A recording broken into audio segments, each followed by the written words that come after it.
97.7 Dundalk FM. Town Talk.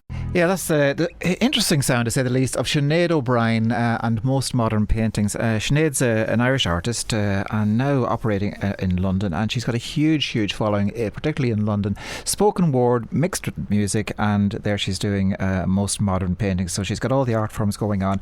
I'm playing that because our next guests are from the wonderful project Awash project. We've had Awash with Colour. We've had some of the artists from Awash with Colour here before, and they certainly do know how to mix the various art forms. And today we're joined by Aileen Durkan and John Nutley. You're very welcome to the show. Thank you very much. John, you can just maybe introduce yourself, because I understand you're a poet. Just say a little bit of yourself into the mic, John, if you could there. Yeah, no problem. My name is John Nutley. I'm originally from Dublin. I moved up to Monaghan years ago, and I've stayed there, made it my home, and I've always had an interest in the arts, and I'm an artist myself as well as a photographer. What happened to me, I went bang in 2008 along with everybody else, and then I actually ended up, would you believe it or not, taking up photography, and I went to the OFE College here in Dundalk and done my level 5 and 6 there, and that's took me into photography. And then I met up with Dara McGowan in Monaghan I was do a lot of work in the arts. I met her anyway, and I got involved with MOPOSOGS in Monaghan, and I ended up trying to write some poetry, and then trying to mix my poetry with photography and things like that there, and that's where I've done. So you're a poet and a photographer. A poet, photographer and artist. Yeah, and that's basically where I wrote this one here, this piece, Fatal Attraction. I tell you what it is the piece. It's about we had to do creative things in the college in OFE, and that we had to come up with some really good ideas and things like that. So your creativity was really made for the photography. But what happened was, I always envisaged a moth flying around a candle, and I wanted to do this. So I went out and I hunted down a wee brass stand and wee candle holder, and then I got a candle, burnt it down a few times and kept it going. And then of course I had the problem, I had to get a moth. So how do you get a moth? Yeah. So a friend of mine has a shop in Monaghan, and there's plenty of dead ones in the window. So I asked him, would he get me a few? Not as popular as what they used to be when I was younger, but it seems to be less and less. But anyway, we all meet up for lunch in the West End in Monaghan, and what happened was he took it into me in this little bag. It was it's like something you see a drug dealer with, the little clear bag. So well, I don't really. But I know. Yeah, we see it on TV, Yeah. But I put it in my pocket anyway. But I went home and I'm going to take it out, and I've lost it. So I said, how do you go back to the hotel and ask them, did you find 2 moths in a little bag? So that's how I never finished the photography project, but I wrote the poem for this project. And we're going to come back to the poem in a moment. Aileen, you're an artist, so maybe just tell us your part of the story, who you are and where you're from. Yeah, so I'm an artist based in Drogheda, and I came to this project through Artist Exchange, AAEX, where we were exchanging with the MOPOSOGS, the poetry and prose group. So the idea is that either the poet would create a poem or the artist would create a piece of art, and then we would reciprocate, so we would respond to that artwork. So I got John's poem Fatal Attraction, and I was challenged to create a piece of art in response to that. Okay, and could I just confirm at this stage, when you got the poem Fatal Attraction from John, you didn't sit down with John and talk about this? No. So you're delivered this sort of out of the blue poem from a guy you don't know. Okay, right? Absolutely. I had no idea it was about moths. So it's a I was just thinking, do you know what's going on here? Yes. And that's the interesting thing, actually. I think some of the poets had the same kind of struggle with the artist's work, because maybe if it was abstract, then it was hard or challenging to put some prose or poetry to it. But it really kind of I think got us all out of our comfort zones. Yeah, in there was that no sense. artist statement with it or anything. You didn't have much information. No. You just had a photograph Yeah. of the artwork, and then you just had the text, and that was it. Do you know what might be useful then, John? If we could we hear the poem, if that's Yeah. okay with you, No problem. and then we'll all make our minds up what we might produce if we were able to produce art, and then we'll find out what the response was from the artist over here. All right. So, John, can you read the poem for us? Fatal attraction. It flickered gently as it fought away the darkness, pushing it from one side of the room to the other. Out of control, or there again, maybe not. Almost silent, its long journey downwards will take some time. Warm, cascading shadows mellow into the darkness, but nothing had interfered with it until it drew the attraction of the moon lover. There ensured a crazy dance with turbulent waves, casting ghostly shadows around the room, hovering in and out, almost haunting each other. Just like the tango, they danced away deep into the small hours without a care in the world, until the final dance. Then love turned to reality, and the honeymoon was over. Not till then did he realise to his peril the closeness of his relationship. Ashes to ashes as he became dust. The candle burned out slowly just as daylight cracked the skyline. The false moon was there no more. He'd fallen victim to its warm, tender beauty on a cold autumn night. Just as he had succumbed to the flame had succumbed to itself. That's it. And because you give me the clue, Yeah. the spoiler, You spoiled it, all right, sorry. I get it 100% now. But if I Yeah. hadn't had the moth in my head, I don't know where I'd be going with that. Yeah. So you heard that without the spoiler that we've just had, or I had. Yeah. So what were your thoughts? So there were a few things. I was focusing on the imagery of the moon. So I thought it might have been kind of like that dance between the earth and the moon and the sun. And that maybe it was like when the moon eclipses the sun, it's as if it's consuming the sun. So I was drawing on that imagery throughout to create the artwork that I ended up making. And then on another level, I thought it might have been like about a love affair that burns so fiercely that it destroys the relationship in the end. That's probably where I might have gone with if I hadn't the spoiler, as I said. But yeah, so like poetry or art in any form can work on several different levels depending on the eye of the beholder, I suppose, That's or it. the ear of the beholder. Yeah. So you decided to go with. So the piece that I ended up creating was abstract, to kind of leave space for interpretation in the same way that the poem creates space for interpretation. Okay. My focus was on getting that momentum and rhythm that is seen in the poem when that dance is being created. So I wanted to create that same sort of rhythm as a visual.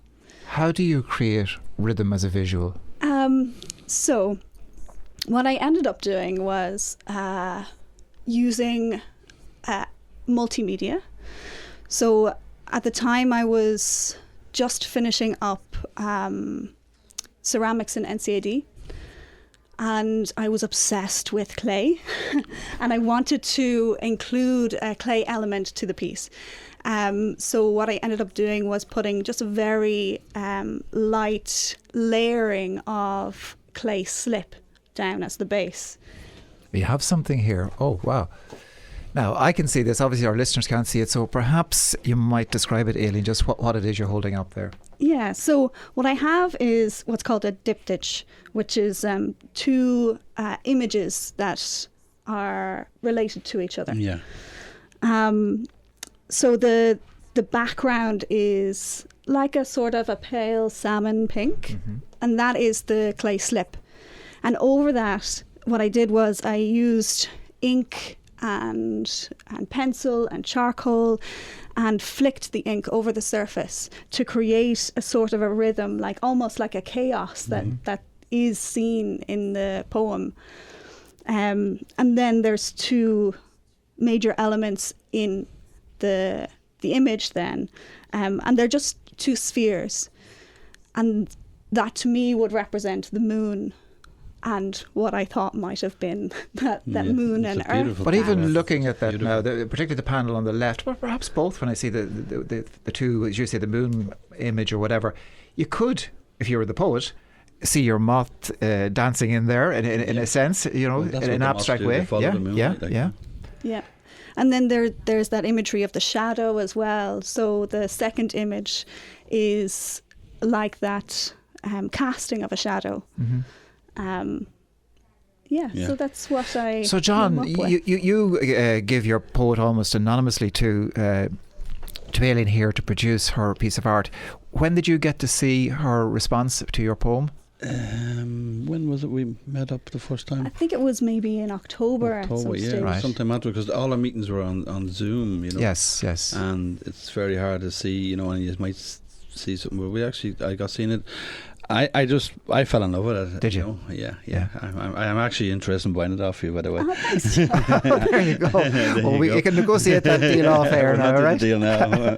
But I really am. It's a lovely piece of artwork. But it must be special to have a beautiful piece of art, framed around, created around a poem that you've written. Yeah, inspired the art basically. Yeah, and hopefully we're gonna hang them all together in the Inches Theatre. Yeah, poem alongside. That's right. You're having an exhibit in Inches I think it is Friday the 9th of December. Yeah, and I think it's going to be there for a wee while after that. In Blaney, yeah.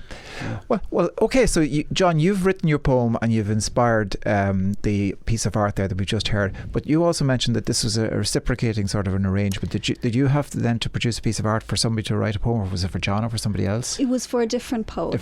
Okay. So I had created a piece, a large ceramic vessel, and I think because it was 3D as well, I think the poet or she ended up writing a song in the end. A song? It was beautiful. Oh. Beautiful. But I think she had to. And who is the artist? Interpreting. Sorry, I put you on the spot there. Sorry about that.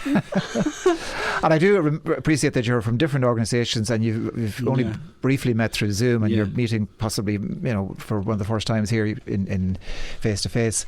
So you've got a song now written about a piece of art that you created, a three-dimensional piece of art. And John, have you had the same reciprocal arrangement? I actually have what I got. This is I know that viewers can't see it, but this is what I was given. I had to work off. Now I'm looking at it looks like a black and white. I don't know what it is. You explain to me. It took me a good while to try and figure it. I knew it was a piece of metal. After studying it, I looked and I couldn't. So it is a piece of metal, and I had to write something about it, but I didn't know what to write, and then I didn't want to offend the artist as well. Where do I work from? So. Is this work in progress? No, I have it written. I have it here. Do you want to give it a blast? I can give it a blast for you. Yeah. I haven't. I forgot to read it. And just if I could ask again, just come closer to the mic, just John. Thanks. Just to, I'll try. I called it identifiable or not.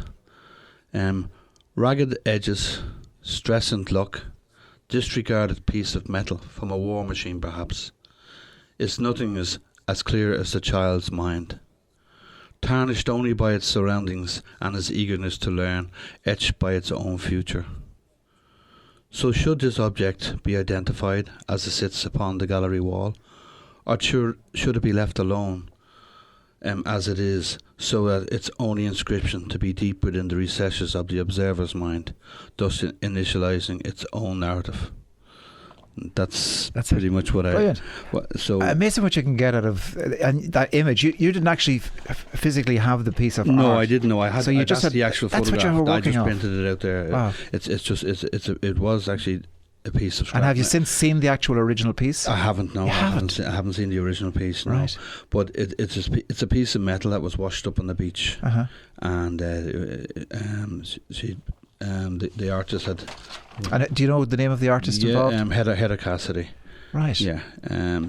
She had it mounted in some way. I can't even see the mounting on this photograph. It's just pure black background. But I knew it was a piece of metal, so I was thinking maybe it was you washed up on the shore. It looked like it'd be coming from a Spitfire or something, or it could be some sort of a, God knows what it is. So and have you met Heather yet? I was very yet? conscious of the artist, and I didn't want to offend her, but she was very happy with it. So you have spoken to her? I read it to her. Yeah. On Zoom. I've seen this with the other artists from the Awash with Colour project. It's very brave of everybody involved to sort of take a piece of art from somebody else and then try and interpret it in their own way, and then you're kind of anxious about how are they going to feel about what I'm doing, about their piece of work, and vice versa, But absolutely. The brilliant thing about it is it takes it out of your comfort zone. It must do, and it makes you think outside the box a lot, which is what you need to do as an artist, If you weren't getting inspiration from that piece of art, where do you go, or how do you get your inspiration? Well, within our groups, we meet every 2 weeks in the market house and on Zoom, and when things aren't, through COVID and that. But sometimes somebody just come up with a word for a homework type of thing. Darren might produce word, or we'd be having a conversation with something, and somebody says, that sounds like a good subject. And we'll all try and write something on that. Now, like from the Moth one, Kieran Redmond got one for me because I didn't finish the job, and he says I'm always procrastinating. So he wrote a poem about me procrastinating. So I called him in one day, and he says, I found out why I procrastinate. And he says, why do you procrastinate? I said, I'll tell you tomorrow. I said, so I like it. But we bounce words off when we bounce it. But you have your own thing. It's like in the world of photography as well. How to create things. I use a lot of nature stuff. And I try and do something different. Like. And Aileen, for you, getting inspiration apart from what you've done with poetry coming at you, how do you get your inspiration? Well, I suppose it comes from all different places. When I was working with the ceramics, it was actually, I was processing my difficulties with infertility. Right.